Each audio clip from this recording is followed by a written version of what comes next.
Oh, hey Galveston. Yeah, check out this new anthology book I picked up, Tales from the Crypt. It's absolutely awesome. Oh, great. More geek stuff cluttered up at the cavern. Just what we need. Honestly, human. Comics? Aren't you a little old for them? Well, comics aren't just for kids, They're really artistically creative, full of great stories. It's like reading a movie. A movie? Oh, please. If I wanted to read, I'd pick up a book without pictures. Yeah, you humans and your obsession with superheroes in tights and capes. It's really embarrassing.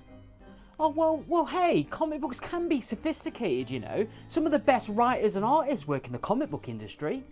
I mean, yeah, ever heard of Will Gaines? Or Al Fieldstein? And they're horror writers too. Oh, I've heard of them.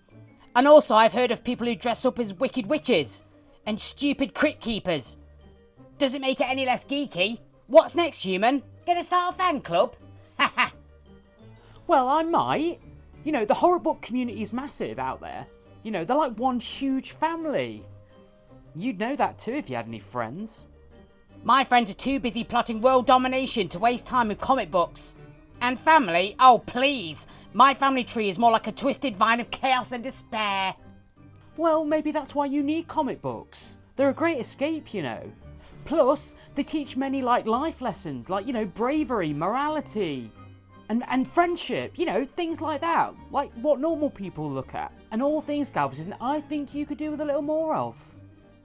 Oh, sure. Because a spandex-clad billionaire with a bat fetish is going to teach me about morality.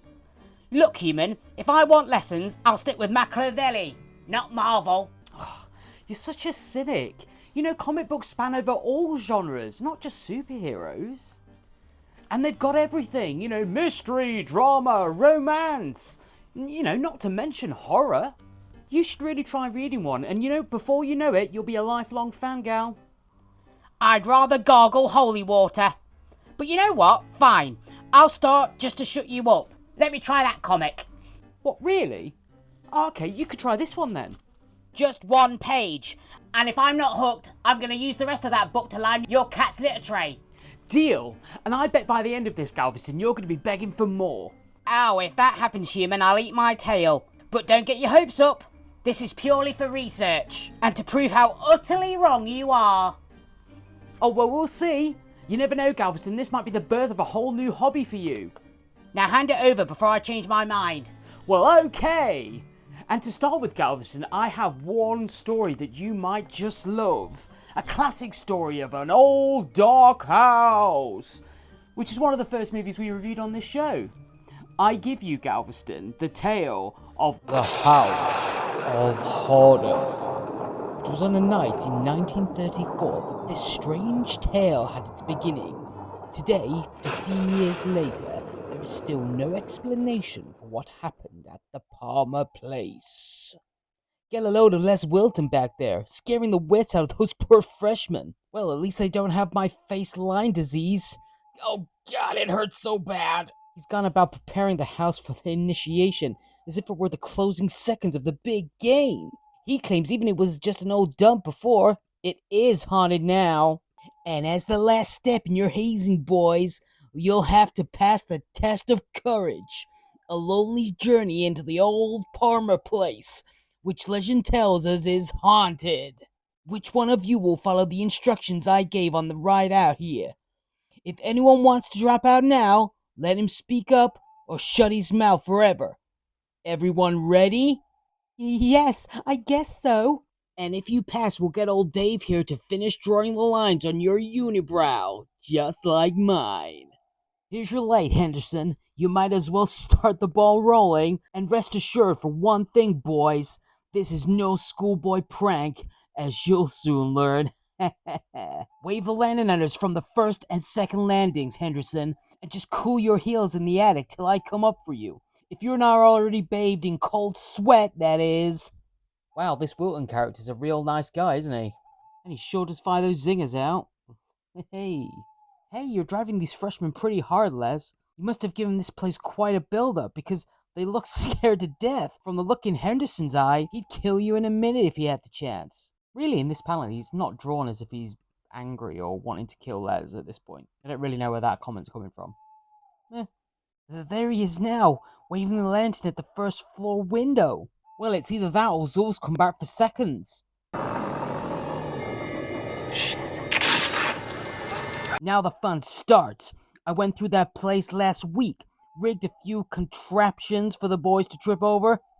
Ought to be good for some laughs before the evening's over. Oh my god!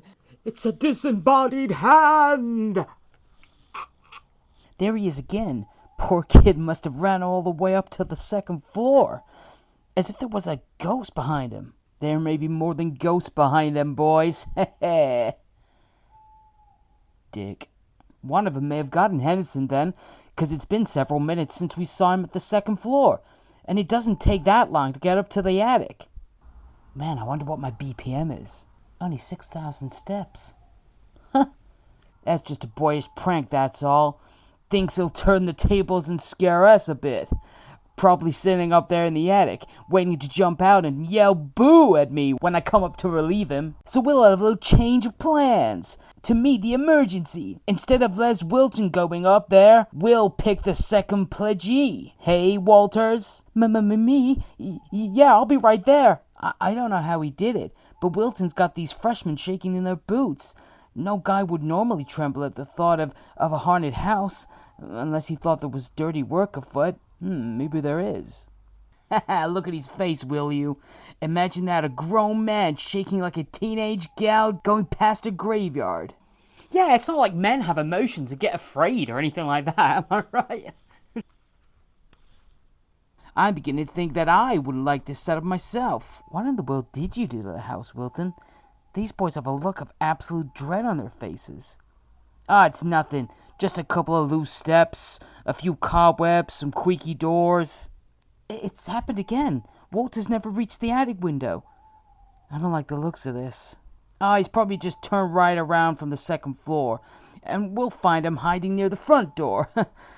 If you guys haven't got the guts to go up there, then they're not fit to be Gamma Deltas. You, Erling, come over here. You're next, man. Go up to that attic and tell those pals of yours to stop their monkey shines.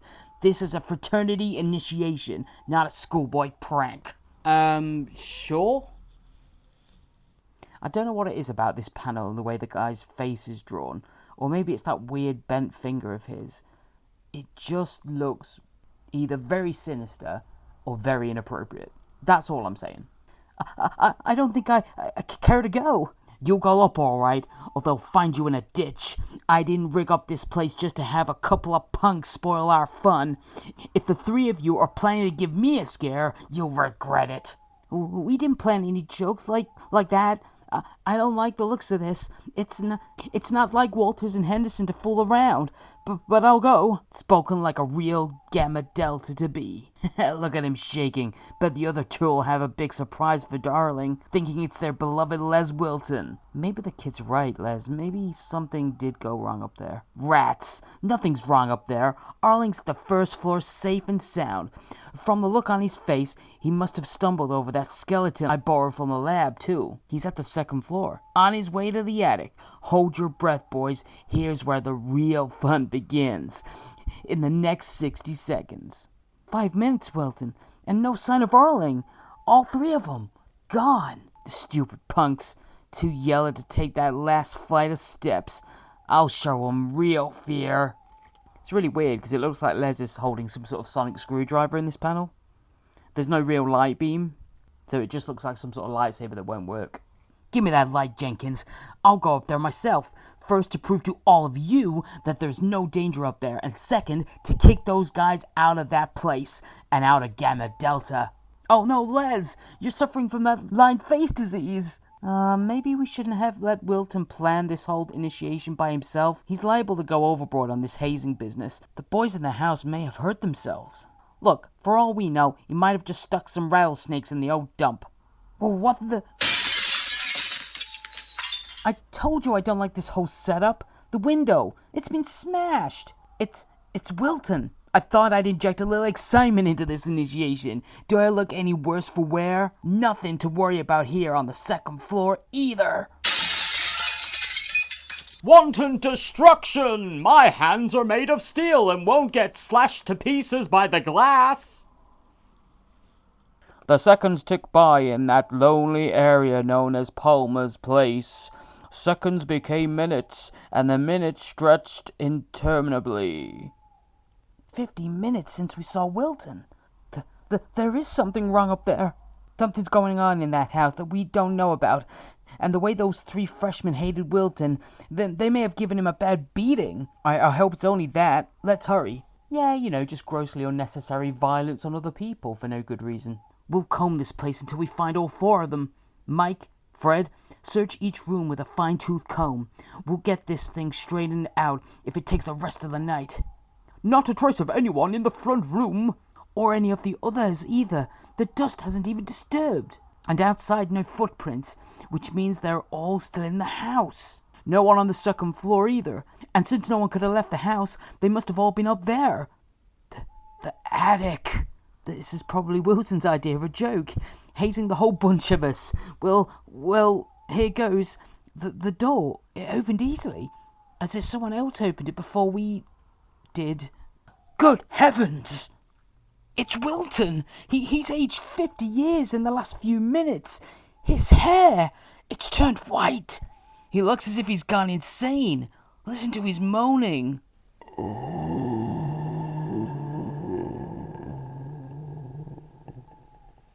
Within half an hour, the police have arrived at Palmer's Place, and a thorough search of the premises revealed one startling fact. Never seen anything like this, never even heard of its equal. That Wilton kid can't get a coherent word out of him. His mind, it's cracked. He's completely insane. And the others vanished. Again and again, the police searched the building the next few days, but no further information was recovered. And then about a week after the night of horror, there she goes, consigned to flames by the county commissioner, and with it, the last trace of what happened to Arling, Walters, and Henderson. Because nothing says sweeping an awful crime under the carpet like burning a house down. Well done, Commissioner. 15 years ago it happened, and no explanation has ever been found as to the disappearance of the 3 freshmen, or what awful horrors Les Wilton saw in the moments before his mind crumbled. So there you have it, folks. That was House of Horrors. And what is there to say about this story? I mean, it's basically quintessential EC Comics at its finest. An old dark house on the top of a hill with a cursed backstory, and a few teenagers in a hazing prank go up to that place to kind of test their manhood, test their mettle, and none of them come out alive. What I actually find really great about this story is it actually does come over quite creepy. Yeah, it's dated in some of the dialogue, but we're talking about comics here that are, from the 1950s or early 1960s, essentially. And so you're going to have some dated ideas and dated dialogue, but past that, it's actually a really creepy idea. 3 of the younger kids who are going through this hazing ritual go into the house and are just never seen again. And it even baffles the police. They have no idea where these people went. What took them? What happened to those 3 kids? And also by the end of it, the main kind of bully has just kind of left comatose. His mind is eaten away by whatever was in that house. Was there a serial killer? Was there an awful crime that took place? Or was there something more supernatural? We'll never know, and that's one of the creepy aspects of these stories. And it's one of the reasons why I love EC Comics so much. If you've never read an EC Comic story, you do no better than reading House of Horrors. And going on from there, who knows what's round the next dark corner of man's imagination. So, what did you think of that story, that classic EC tale? Do you like EC Comics? Which is your favourite EC comic? Leave a comment down below, like, share and subscribe, guys, and until next time, we'll stay safe, stay scared, and we'll speak to you soon. Bye. Thanks for tuning in to Jack Horrorhound's House of Horrors. If you enjoyed this eerie episode, don't forget to like, share, and subscribe for more spine-chilling reviews and supernatural shenanigans. Stay safe, stay scared, and see you next time in the House of Horrors.